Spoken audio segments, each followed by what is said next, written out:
Good morning, gentlemen. I'm heading over to the house where I found the aluminum evaporator leaking the other day, and I'm going to replace it with another aluminum evaporator, which hopefully won't leak. We'll see what happens.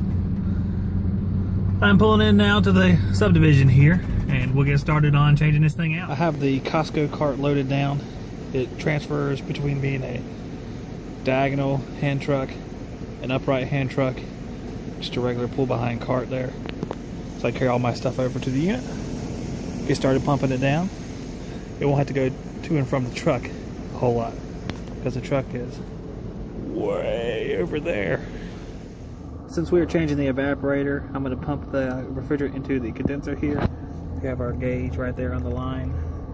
Since we're dealing with a heat pump, I want to put it in air conditioning. I can either go inside and set it up, put in air conditioning, or I can just come out here and jump the R terminal, which is that third red wire from the right, over to that orange wire, which is the reversing valve. Once I jump it across, it'll essentially be telling the unit that it's going to be putting cooling. I tightened up the liquid service valve so that the suction line will draw all the refrigerant out of the coil area, so I can work on it, separate it, put the new coil in. I'll depress the contactor with my plastic level from Harbor Freight, and when I see my pressure getting down near zero, I will shut this valve. Typically you start shutting it when it gets to around 10 or 15 pounds, because by the time you get it shut, it'll be close to zero. But you can sort of get a feel for that sort of thing as you do it. I'm going to go ahead and pump this one down and we can get to work in the crawl space. I'm going to take apart these air handler doors so I can slide this old coil out. We reuse the drain pan, put the new coil in it and slide it back in and fasten it in place. And then we can put the new fitting up here for the liquid line and rebraze the suction line. This is our Goodman evaporator coil, the aluminum. Again, I think we had leaks picked up in this area down here. And of course there's the oil here where it was leaking around this nut.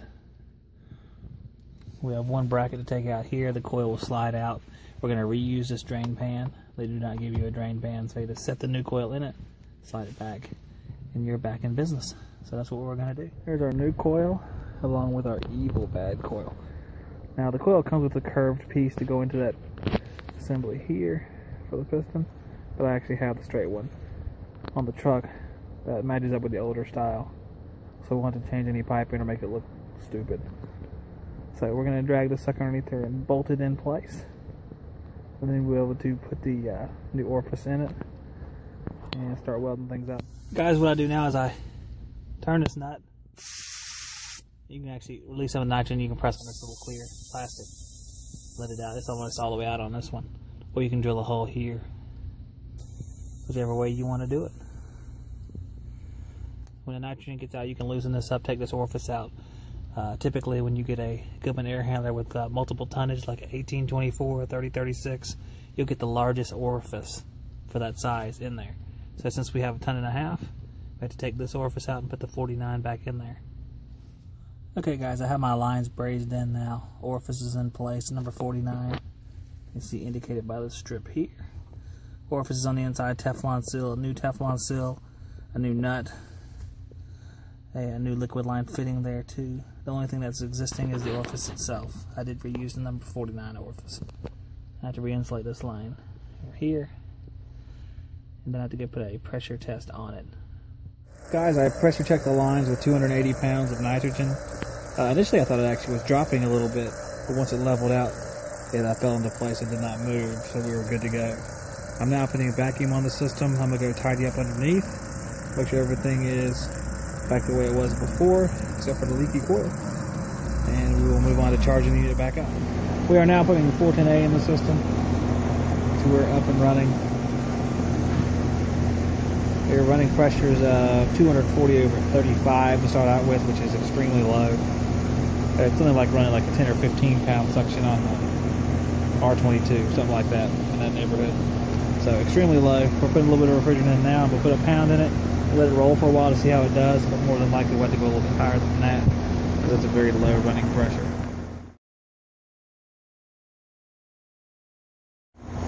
Guys, as you see from the manifold screen there, our pressure is about 338 over the upper 80s there. Our 70 degree indoor temperature with 40 degree outdoor temperature mark was 318 over 96 in the guide, as far as the Goodman guide. But we're a little bit warmer than that inside and a little bit colder than that outside, so I think we're pretty close to hitting the mark. About wrapped up for today. I'm loading my trolley back up. Take back over there again. And I will be done for today. TJ.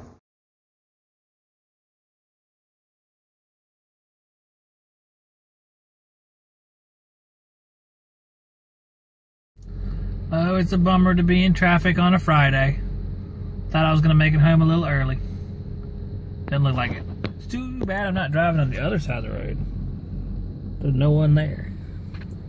But on my side, there's a lot of cars.